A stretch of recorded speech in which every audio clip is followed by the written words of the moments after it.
Hi, welcome back. In this video, we're going to go over scheduling app deployments. So to deploy an application, all you need to do is just click on the launch button on the top right corner. You're going to be met with a few options, the environment and the schedule launch option. So you can deploy it to any environments. There are currently three environments: the development, test, and production environments.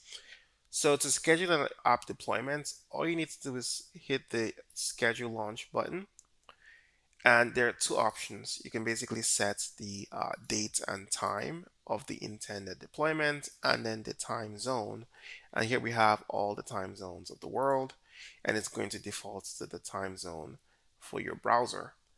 All right, so just like that, hitting the launch button is going to schedule this deployment.